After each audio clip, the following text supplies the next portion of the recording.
Yeah, welcome in. Welcome back to another episode of the Format Podcast. It's Tuesday night on a college football week, so you know what that means. Got my guy, Ryan Lankford, the Format Podcast official college football analyst, joining the show to talk about the major storylines and the games that he enjoyed over this past weekend and the games he's looking forward to this coming weekend. But before we get to that, if you haven't already, you know what time it is. If you're here on YouTube, please click that subscribe, that like, and that notification bell in order to be kept up to date whenever you get new content on the channel. If you want the audio only version of the podcast, open up your audio podcast platform, hit the search bar, type in the Format Podcast. We should come right up. Make sure you share the show with other people you know who love sports talk and might want to hear a different voice. Finally, if you're enjoying the content, please give us that thumbs up, that like, or that 5-star review, and leave a comment. All that stuff helps us rise in the algorithm. And when we rise in the algorithm, you know what happens. Helps us find more sports fans, helps more sports fans find us. Now let's get right to it. Bruce Hope, Ryan Lankford, the Format Podcast, college football. Let's go. Welcome back, everybody. You know who it is tonight. It's me and my guy, Ryan Lankford, the Format Podcast official college football analyst, former Illinois Fighting Illini, former Indianapolis Colt, and former Canadian Football League wide receiver and kick return specialist. See, so y'all see how I did it this time. I ain't even try to go through the teams because I would have forgot one. Smooth. Yeah, every week I forget one, right? That was smooth. But So I like that. I like that. yeah. Cover all grounds. We cover all grounds There you that way. go. But speaking of Canadian Football League, before we get going, Ryan, you and I were just talking about it off air, man. One of your former teams is going to be playing for the Grey Cup this weekend. And for those of you who don't know, the Grey Cup is the equivalent to the Canadian Football League Super Bowl. That's their championship game. Tell us a little bit about that real quick, Ryan. Yeah, man, I'm excited. Going to be Winnipeg and Montreal this year. I, again, was with Winnipeg, kind of That's know right. their program and, how they run it. And Coach O'Shea, who is probably going down as one of the great head coaches in the Canadian Football League. Him and his team will get going, and I'll be pulling for them. Got a lot of guys that I still keep in contact with. And it's just an exciting time to be a Winnipeg Blue Bomber and a fan. They're rolling now, and they've got some good guys and just a great program. So I'm Good excited stuff. for them. Have you talked to anybody this week? Yeah, talked to offensive lineman Stanley Bryant, who is probably one of the greats. Shout out to Big Stan. Okay. And a few other guys, some running backs and some things like that. So it's cool. It's cool to see a few coaches I still keep in contact with on Facebook and things like that. So it's awesome. Awesome. Yeah, that's good to hear. It's good to hear. But let's go ahead and put that to the side and bring it back to some American college football here. American. That's what we're here to do, and that's talk college football. And so, Ryan, let's get it started, man. Obviously, we're going to continue with the biggest story in college football, and that is Michigan. And I don't even know what to call it. I'm not going to try to attach a gate to it, but basically, we know the scandal in terms of Michigan allegedly being involved in illegally stealing signals in a way that is not commensurate with the rule book of the NCAA.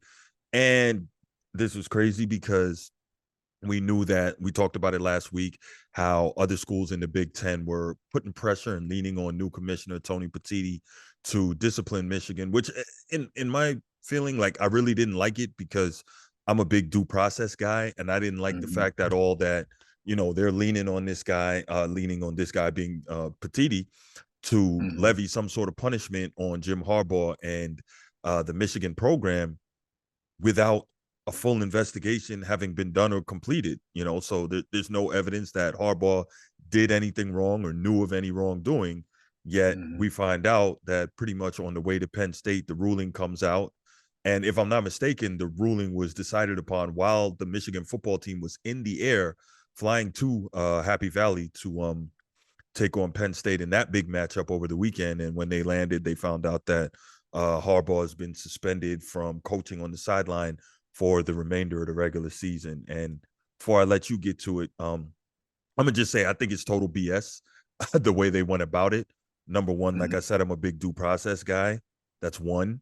Two, they made sure that they timed it so that by the time Michigan got there, the courts would be either closed or about to close. So Michigan couldn't try to get an immediate TRO, which for those who don't know is a temporary restraining order against this ruling so that Harbaugh could continue to coach until, something was finally worked out. And also I didn't I didn't like the fact that knowing that that Saturday would be Veterans Day. Shout out to all the veterans out there. Saturday would Mhm. be Veterans Day, so all courts would be closed so that there couldn't be any type of emergency injunction done. I really didn't like that. So, what are your thoughts on this whole situation and the way the Big Ten went about it? Yeah, I think it's tough because you got to do something. And I think it's easy to say, they could have done this better, which I think there are some things that they could have done better. And then it comes down to the timing of things too, with Michigan being kind of on a roll, but Mm-hmm. breaking rules is breaking rules. So, I think they did what they needed to do. I mean, I think timing could be questionable. I think it's tough because you want to just get back to football and focus on Mm-hmm. football. Mm-hmm. But I think, as we're seeing, allegedly they might have, been some rules and done some things that they shouldn't have done. Right. Yeah, I just to your point, what you mentioned about the timing, I definitely didn't like the timing of it because it seemed very deliberate in the way that they laid that out so that they could ensure that Michigan wouldn't have an opportunity to immediately get to the courts and try to, basically put some type of appeal in place so that they would have an opportunity to at least get a stay of proverbial execution on this thing. I didn't like it at all. Um, and again, the fact that there's been nothing proven, and we don't know, Yeah. we don't know what. I mean, the fair assumption is that Harbaugh had to know something, but we don't know that for sure. There's no evidence Hmm. proving that he knew, and nothing linking him to it. So, uh, I think it's really frustrating to me. I don't like it, Hmm. and besides that, I mentioned this last week talking to you. I just think it's stupid that the powers that be in the Big Ten would literally do something that could take money out of their own pockets in terms of Hmm. Michigan making it to the college football playoff, possibly winning a national championship. And we know that that Hmm. money, that pot gets split up between all the schools in the conference. So just dumb, just Hmm. dumb, not smart on any front. And then Petiti, I don't know what type of message he's sending, showing that he can easily be cowed into doing what people want him to do. So I don't know. I really don't know. Yeah. Yeah. It's gonna be. It's. I'm ready for it to kind of be over, and Yeah, then just yeah. kind of see what happens, and just kind of get back to ball, if you will. Yeah. So, quick side note, right? And I don't know if basketball is different. I think kind of the rules are the rules, and the NCAA is the NCAA. Kansas Hmm. got into a scandal a while back. I think they actually had I don't know if it was Kansas. I think they actually had a guy go to jail over, whatever the NCAA violations were. Bill Self was under investigation. I think it took like 6 years to clear the whole investigation. And in the meantime, Kansas won a national championship. So what are we really Hmm. doing here? Now, like I Hmm. mentioned to you, I'm big on standardization, right? So Right. if you're gonna do it one way over here, NCAA, do it the same way over there. I do not like the fact that over here is one thing, over there is something different. Like, come on, man. I think that's so ridiculous. Yeah. Yeah. I agree with that. I agree with that. Keep it the Yeah. same. Yeah. Keep it same. Let's make some standards and hold to them. All right. Second big story, and this actually happened I guess Monday morning, yesterday morning, right? No, Mhm, Sunday. mhm. Sunday. Uh Jimbo Fisher, Texas A&M coach. I think he's been there 6 years. He just got the axe. He got canned. And what was amazing to me, I guess on two fronts, is that he got fired with a $76 million buyout. And that's crazy because there's apparently no offset language in the contract. So he's going to get every penny of that, even if he gets Every another penny, job. every penny. And I is that even getting fired if they paying you like that? I mean, Nope. that just sound like vacation to me. That's what it sounds like. A very nice vacation, a A global, very around the nice world vacation. vacation. Yeah. $76 million, he's still going to get paid. That is bonkers. And that Yeah. tells you just how much money some of these programs have that they can cut the cord on a coach Mhm. knowing that they still have to pay that kind of money. Yeah, yeah. And it makes me, and I don't know how it all works when they break it on down, but this definitely will affect, the next coach coming in, right? Because Will it really theoretically, though? I don't know. I don't know. I don't know. Will they be able to go after a big name, whoever that big name would be, and still pay out who they got to pay out? I don't know Hmm. how any of that works. But I thought about that because I'm thinking like, okay, this is a lot of money that you're paying Hmm. this guy to let him go, but then you still need to bring in another coach to run next season. So do you, how does the money to share work out in in that situation? I think A&M clearly isn't worried about it, and that shows how deep the pockets of that program and those boosters are, that they can Right. cut bait with $76 million left and still, be willing to go ahead and get whoever they need to get. And what I also didn't think about, his whole staff got to get paid too, because Mm-hmm. whoever the next coach is going to bring in their own staff. So Mm-hmm. I mean, that's a lot of bread. Yeah. Yeah. It is. That is. Yeah. So That is. I know that we didn't talk about this too much in advance, but just off the top of your head, what kind of ideas do you have for maybe who the next coach might be? Do you think they're looking for a big name guy? Because clearly this is a team that has aspirations of winning a championship. I don't know where they get that from. I don't think they've won a championship since like the 30s or something like that. Yeah. But Yeah. they have aspirations of being an SEC powerhouse, and obviously you need an elite coach slash recruiter to be Mm-hmm. have to do it. So Mm-hmm. have you given Mm-hmm. any thoughts to who that might be? Mm-hmm. Or if they I want to haven't just get. go with somebody who's a program builder and a Yeah, solid and coach. I haven't given it too much thought, but I'm thinking they Hmm. might want to go with a program builder. Hmm. They might try to go a completely different direction than how his coaching style was before. This could be Right. that moment where they try to, bring in something completely different to really Hmm. just change the culture, get even more money because it's going to bring a new excitement and a new Yeah. everything to it. Um, Throw the transfer portal in there, you get new guys Oh yeah. coming in. Oh yeah. It can be a completely different, team next year. Yeah. So I think we're in a unique landscape right now where, yeah, it's a huge loss to lose a coach and to have to pay somebody out, but it might be easier to recover sooner in this college football landscape than ever before. So let me ask you this. And I'm sure this is the big name that's going to be coming up. If you're A&M, do you kick the can on Urban Meyer? He's a proven winner everywhere he's been in college football. Obviously, he's going Proven. to cost a lot of money, but do you do that? And man, what an SEC West that would be. Lane Kiffin, Urban Meyer, Nick Mm-hmm. Saban, Mm-hmm. Brian Mm-hmm. Kelly, some real Mm-hmm. good coaching in that division. Mm-hmm. Mm-hmm. I think if you're trying to win, you look at all your options. I think I think it's worth reaching out and saying, what would it take? Yeah, yeah. What would it take? Because Hmm. you might be shooting yourself too high. And you'd be like, oh, you know what? That's I true. really wasn't going to coach, but I'll come back for this. And they looking Right. like, hey, we might be able Yeah. to make something happen, and even using that as leverage, you go talk to other coaches and who knows what you can do. But I think if you're Hmm. trying to win games, the next best the philosophy needs to be bringing the guy who can win and who is proven. And Right. Urban, it could be one of those candidates. Fair enough. Fair enough. Yeah. I think a guy that you gotta take a look at seriously, reach out to, and maybe I have heard the name Dan Lanning. Obviously, he's an SEC Okay. type guy.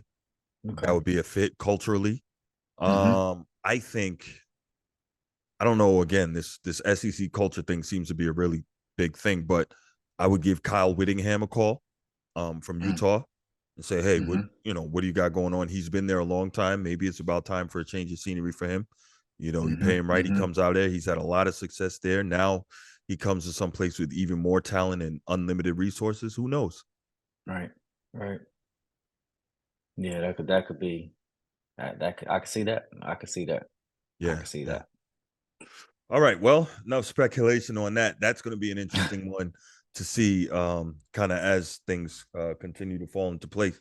But let's talk a little bit about the games from this past weekend. And of course, we're going to start with Michigan and Penn State. And man, Michigan obviously didn't have Harbaugh on the sideline. Sharon Moore, offensive line Mhm, coach and offensive coordinator, ran the game, and Michigan did what Michigan does, and they won that game. mhm, What were your thoughts on that? mhm. They look good. They're physical. Yeah. They had a reason to play. And Yeah. that's what's dangerous when you got an extra, log to throw into the fire. Hmm. And having a, interim head coach kind of come in and do some stuff and then get a win, that's powerful. That's powerful. So I think Hmm. they look good. They're physical. Um, they played Big Ten football, Yes, and they and did. they did a good job. So I'll tell you, it is it so I'm watching this game and JJ McCarthy, it's scary to think that you have a quarterback who was a guy they were talking about in the Heisman Trophy mix contention. Hmm. He threw the ball 8 times on Saturday, 7 of 8 for 60 yards. Hmm. And Michigan ran the ball 46 times. And I don't know if that was kind of Harbaugh saying, okay, y'all want to play with me? We're going to go ahead and go Hmm. out here and we're going to punish somebody and show you what it is. And Hmm. if I'm not mistaken, Penn State had the #1 defense in the country coming into this game.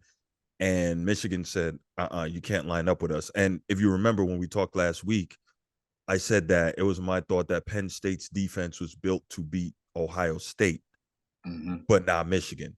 And Michigan, at one point, I think they finished the game 32 straight runs in the second half.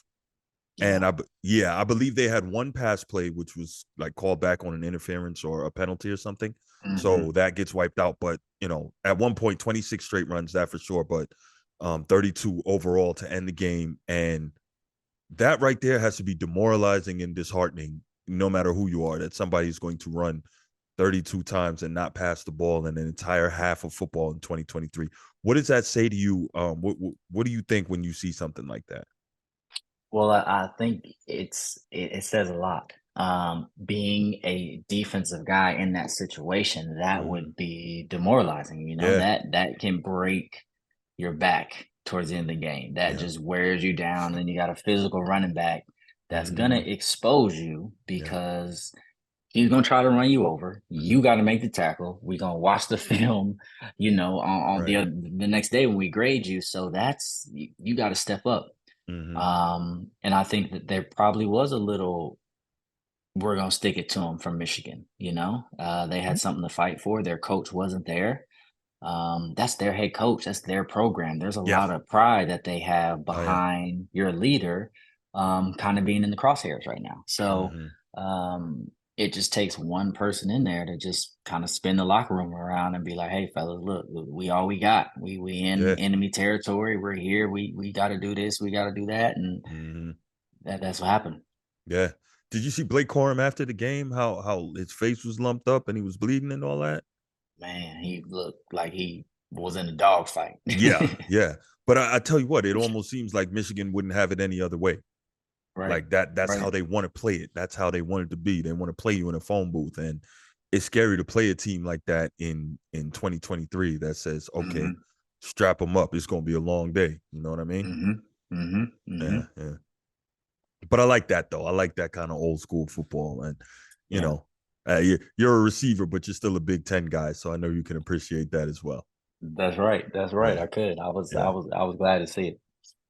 Yeah. All right. Well, let's go out to the Pac-12 again in its final year. And Mhm. the team that was arguably, not arguably, was the biggest story in sports early in the season is ending the season kind of on a slide in a rough way, and that's Mhm. Colorado Buffaloes. And they lost to Arizona 34-31. And Mhm. that Arizona actually is turning out to be a better team, I guess, than we thought coming into the season. So Yeah. respect due to them. But Colorado's in a tough spot. I think they're 4-6 on the year now. Now again, major improvement from winning one game last year. So Mhm. there is credit due there, but at the same time, I know Dion would say, there's no moral victories here. Uh, Mhm. what are your thoughts on what's going on with Colorado? And clearly they're going to have a big offseason of turnaround. I think both on the coaching staff and on the roster heading into the Big 12. Kind of where are you with all that? Yeah, well, I think they're right where they need to be. Mm-hmm. I would love for them to try to get a bowl game this year if they can. I think they got to get a few more wins to Yeah, to take two to more. get in. It's going Mm-hmm. to be tough for them, But again, like you said, they were 1-8 last year. So and they've won more One and than they 11, I won think. last or yeah, that's right. That's right. Yeah. So they won more than they've had in a year, right? So they've already Mm-hmm. exceeded what they needed to do. Now I think Dion brought a new hype and a Mm-hmm. new standard Mm-hmm. to Colorado, but that's was needed, that's Yeah. required. And I think that that is um it's still the same team. There's just Mm-hmm. now a new expectation, and that doesn't take away what they've done this year. So I'm still high on them. I think Yeah. they'll be able to kind of get some guys in there. They're going to need Mm-hmm. some better players on the offensive line and defensive line, a Yeah. little bit more size. You Yeah. sprinkle in a few backup or a few new starter skill Mm-hmm. players here and there. Quarterbacks coming back again for another year, like they could be Yeah. dangerous. Yeah, absolutely. So if you remember, I think that I was the one that said that I believe that Colorado was going to win the Big 12 next year. Now, when I Yes, sir. said that, it had slipped past me that Utah was going with them. Right. So right. So, that arguably has to be the favorite, but I think it's between one of those two teams because without Oklahoma and Texas, I think that Utah or Colorado absolutely could win that conference. I think Colorado will be much improved on the defensive line. Hmm. Warren Sapp is supposed to be joining that coaching staff. So, he's Hmm. going to be able to, number one, recruit those big body Hmm. guys from the Southeast, from Florida and Georgia, those type of guys. And of course, he's going to be able to coach them. This is a Hall of Fame Hmm. defensive tackle. He knows what he's doing there. And of course, Hmm. Dion continuing to work with the defensive backs and obviously I think they're probably going to be looking for a new OC or at the very least a new offensive line coach this season. And Hmm. you've got Shedeur Sanders for another year because the way this season has played out, it wouldn't make sense for him to attempt to come out. And so, Yep. at the end of the day, that could end up being a special thing for, him and his dad in terms of making some type of run at something special next season. So, Hmm. um, definitely should be interesting. I hate that the season is kind of you know, taking a nosedive, to Yeah. so to speak. But Yeah. they will learn from it, and I guess we all kind of got caught up in the hype. But it was an amazing story, and it was great to see, for as long as it lasted. But Hmm. I think that for a guy like Dion, that's only going to stoke the fire in his stomach to come back with a roar next season. I agree. I agree. I Yeah, agree. And the hype will still be there too. absolutely. And I think it just takes one win. They win week one next year, the hype Hmm. right back Right where it back. was at. Yeah, You know what I'm saying? Like, yeah, oh, is absolutely. this their year? Boom, they win another one, and then Hmm. who knows? They're college game day again. Right, right. Absolutely. And not only that, just, uh trying to end the season on the right note, going into the off Right. season and continuing to work. So, you know. And side note, oh man, so I just brought this up on ESPN, and the first thing I see because I was looking at Colorado's schedule while we're talking, Deion Hmm. Sanders not think about Texas A&M's coaching vacancy. So it occurs to me, I'm sure they will try to throw a large amount of money at Deion Sanders to go to Hmm. A&M, but I think that would suck if he did that after 1 year. I mean, I never want to tell somebody don't go get it if you have the opportunity, but like, what type of message would that send? I don't think that would be, I don't think that would be great. Yeah, and I don't think he will go. I I don't think think so he either. would. I think he would stay, just off of the strength of who he is and what he's Hmm. building. I agree. He, I agree. I don't. I think he's not done. He's not done yet. Absolutely. Absolutely. I agree. All right. So we'll go to the SEC. And you know, Georgia played Ole Miss last week, and I was under the impression that that could be a tough game. I think Lane Kiffin is Me a too. really good coach. And well, I was dead wrong. Georgia rolled them. What was that, 52-17, I believe? Yeah, I was disappointed. Right, right. And I was disappointed. so I think that the scary thing is earlier on in the season, Georgia was looking like they were kind of sleepwalking, maybe. And people Hmm. were like, well, is this a team that can, go ahead and three-peat like they were talking about? Hmm. And now they look really good. They look like, Yeah. they've woken up and they're out here doing it. What are your thoughts about Georgia, and especially you being an offensive guy? What about Carson Beck and, Shout out to Carson Beck. I mentioned it already. Went to school with my daughter, so that's Yeah. cool. Yeah, what are your thoughts about this team? They don't look as dominant defensively, but that offense is rolling. That's right. And I was gonna say defense is not great, but they're doing well enough to win games. Oh yeah. They're keeping people out of the end zone. And they're looking like, a championship team, to be honest. They're playing well. When they're up, they're putting their foot on the gas, and I think Mm-hmm. that that's helping because at some point, Ole Miss, I did feel like was kind of in it. Mm-hmm. And then Georgia just boom, Yep. just kind of just started pulling away. Yeah. And then like we said, Carson Beck is a great player. Local Jacksonville kid. Yep. Jacksonville always produces great athletes, which we've known for years, right? Yeah. Yeah. Yeah. We do. um, but what's good is he's got a team that believes in him and an O line that's doing the job, right? I looked Mm-hmm. up some stuff and he's only been sacked 5 times, like in the last 5 games. That's Mm-hmm. one sack. You know what I'm saying? And that's a lot of time to make some plays, to review some stuff, and that just gives you confidence knowing that you got guys that are gonna step up and support you and make some plays. So Mm-hmm. they're looking good. They're rolling, and I'm interested to see how this SEC championship will look. If Yeah. Alabama will be able to make it in there, Yeah. that's what we're rooting for at our household. Right. But Right. we'll see, Mm-hmm. and we'll see how that game goes. So. Yeah. So I tell you, it's scary. We always talk about balance offensively. Hmm. That's one of the things that most coaches will talk about. And this game against Ole Miss, Georgia had 311 passing yards and 300 rushing yards. Like Mm. that's scary when you got a It's a team that's complete clicking game. like that. Yeah, Yeah. absolutely. So you're like, whoa. Another question for you. How good is Lad McConkey? Um, he reminds me a lot of a Hunter Renfro type, and not just because he's Hmm. white. I mean, honestly, that plays a role, but that kind of smaller slot guy runs routes Hmm. well, really good Hmm. hands. Hmm. Hunter Renfro, Drake Stoops, that kind of guy. Hmm. How good is he? And I'm pretty sure because he went to Georgia, he'll play on Sundays. But what do you think when Hmm. you look at him as a fellow wide receiver?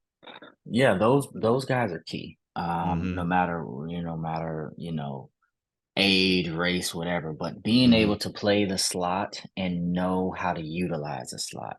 It's Mm-hmm. much more than just running short routes. It's knowing leverage, it's knowing space, it's knowing timing. It's a lot of you got to be a smart player to play in that position on both sides, left side of the ball, right side of the ball, come in motion. They're sending them back around. So they're using him in creative ways that are allowing him to kind of create some matchups and get open and make some plays. So Mm-hmm. I love how they're doing him. I love his game. I love anyone that's very shift and quick and has the ability to kind of outsmart a defense, if you will. Right. And of course, Brock Bowers is back. He's one of the most dangerous mismatch weapons in the country. Brock Bowers will obviously cause a lot of defenses a lot of problems, Hmm. and so he's back and he's doing his thing. Yeah, this SEC championship game, it's all but guaranteed to be Alabama and Georgia, and boy, that's that's going to be a good one. Yeah. Um, yeah, I'm sure that there's a Georgia period near the end of almost every practice down at Tuscaloosa, Hmm. heading towards that. So yeah, Hmm. Hmm. all right. Hmm. So let's continue our back and forth. Now we're out to the Pac-12 again. USC Trojans. Man. So they have absolutely fallen off a cliff, and I take great joy as a Notre Dame Fighting Irish fan in seeing that, and also knowing that we are the ones who started the cliff dive. So Hmm. Hmm. but Hmm. yeah, they got beat 36-27 by Oregon, and I was a little bit wrong. I can say that as well. I thought Oregon was really going to dump truck those guys, but still, that's yet another loss. And Caleb Williams didn't play terrible, but all of a sudden, last 4 games, he doesn't look like the same guy. And now we're starting to hear just a little bit of pushback from, NFL people and sports analysts and stuff who basically thought he walked on water or came down from Krypton, Hmm. just a month Hmm. ago. Hmm. Um, Hmm. what do you think of USC? What do you think of Caleb? And my biggest thing with the Caleb situation, and touch on this before I let you go, is that um if he's having trouble dealing with pressure on the collegiate level, I'm not sure what he's going to do on the NFL level. What are your thoughts? There's no real way to say. Mm-hmm. Everyone handles pressure differently. I mean, he True. can literally go to therapy or do some mental studies or there's so many ways to handle whatever is actually going on, and no Right. one truly knows, right? Right. So he'll be able to make those adjustments if he's able to pinpoint where he needs to adjust. I think that USC is kind of in a tough place right now because they're kind of Mm-hmm. snowballing, if you will. Things are just Yeah. kind of adding on top of each other.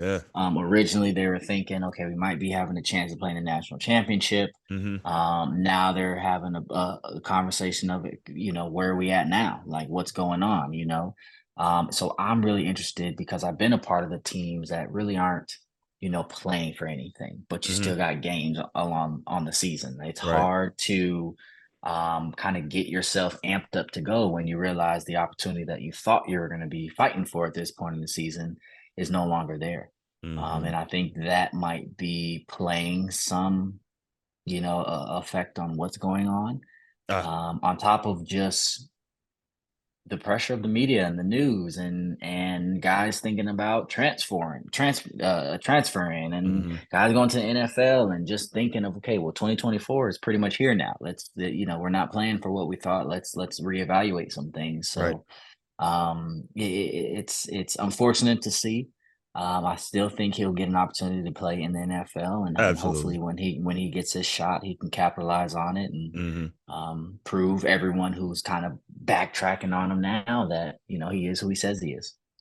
Yeah, no, that's fair. And from the overall program perspective, I am truly interested to see what Lincoln Riley is going to be able to do and what he's going to be able to build, because it's only going to get harder from here, knowing that Hmm. USC is headed into the Big Ten, where that culture of toughness, that culture of cold weather come October, November, all that Hmm. stuff is embedded in the teams that were already there, and even maybe Hmm. your Oregons and your Washingtons, because they're used to dealing that. But you got Southern Cal, which is a glamour program and a speed program, and Lincoln Riley, as we've talked about ad nauseum, doesn't necessarily build cultures of toughness. And now you got to go in there and you're gonna have to get punched in your mouth like week after week. Like, imagine a run where you have to play against Iowa and you have to play against Wisconsin and you got to play against Penn State and Michigan and Hmm. Ohio State. Like, how are they going to be able to deal with that? Like, Lincoln Hmm. Riley teams are not really built for that. And then again, there's the weather component. Hmm. Hmm. We don't we don't see. We Absolutely. gonna see because it is different. It is Mm-hmm. different. It's different when you're going to Michigan, you're going to Yeah. Ohio State, you're going to those places Yeah. like you said in the later half of the season, in November, in Mm-hmm. September. When it's cold, when you're playing better, and you got the night game in September. Mm-hmm. That's a tough, cold game in their Yeah. environment. That's Right. different. That's different. That's Mm-hmm. different. Even the day game. So um it will take some adjusting. It'll take some time for them to capitalize, but if they can kind of focus on their thing, keep the main thing, they play their Mm-hmm. ball, and kind of let it fall. We'll see what happens. There you go. So we talked briefly about Alabama, mostly in the context of Georgia, but you know, they are quietly rolling along, not getting a whole lot of attention. Number 8 in the country Hmm. now. Jalen Milrose is stud. Yeah. Looks like Tommy Reese has kind of gotten things sorted out in terms of the offense, and that defense is back to being a Bama sleeper hold type defense. Hmm. Get that arm around your neck and night night. Hmm. And Hmm. Hmm. do you think that Saban kind of likes that he's flying under the radar and nobody's talking about him? Everybody's, Georgia and Michigan and all that. You think he kind of likes this and just lurking and kind of waiting to pounce on someone? Yeah, I think so. Because I think he has a huge reputation that he already Mm-hmm. stands on. That he knows who he is. He knows what he's done. And I think he's also historically been a just handle what we can handle, take care Yeah, of what we can take care of, yeah, do what we can do. Let's yeah. don't worry about all the Mm-hmm. outside noise. That's Right, not We're not here for that. Let's do right. what we can do, and let's help them make the decision by doing what we do. So I think he probably enjoys kind of flying under the radar, but when it's time to be on the radar and step up and say and vouch and raise their hand, he's always the guy to say, "Yeah, it's us. We're ready. We're a team. We're a Mm-hmm. team. We got great players." And they got a great quarterback. Milrow's looking He good, sure looking is. strong, He sure is. and he's having fun. And I think you can notice that he's having fun, just how I he's, did.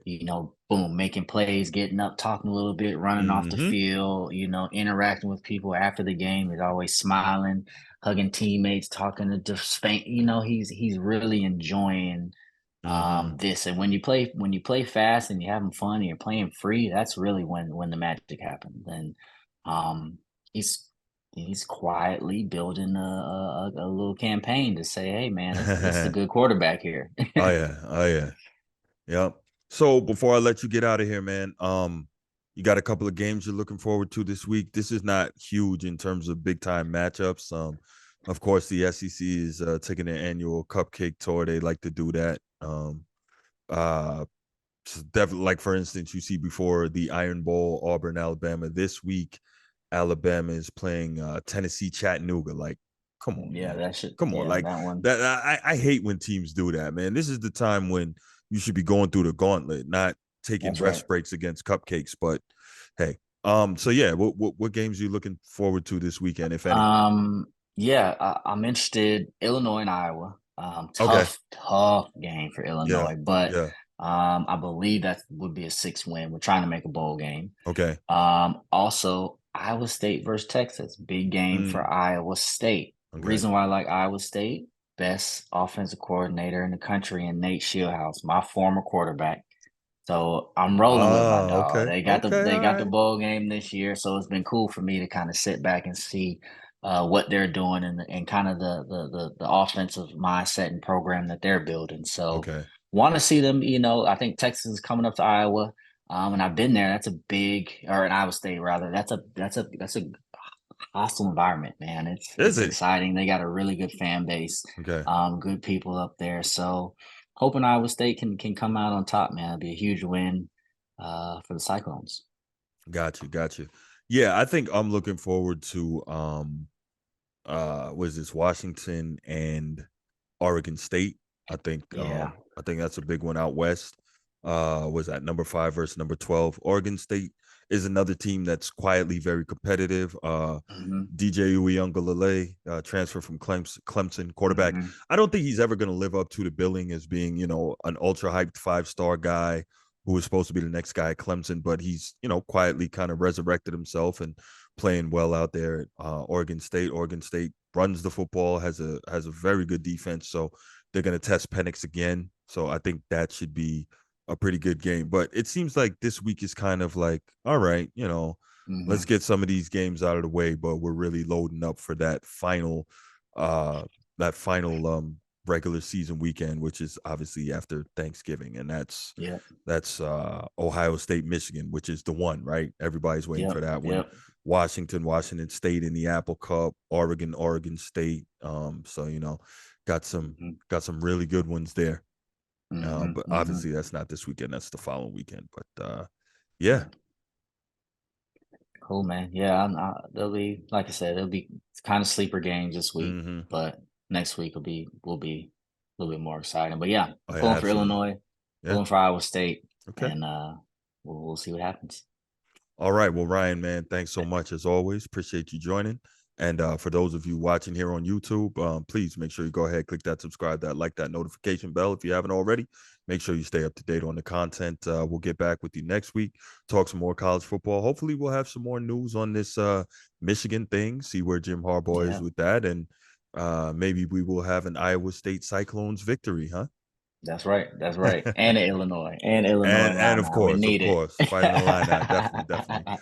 All right, Ryan, man. Well, we'll catch you next week. Thanks again for coming. Appreciate you always. Yes, sir. Thank you. All right, and we're out. Peace.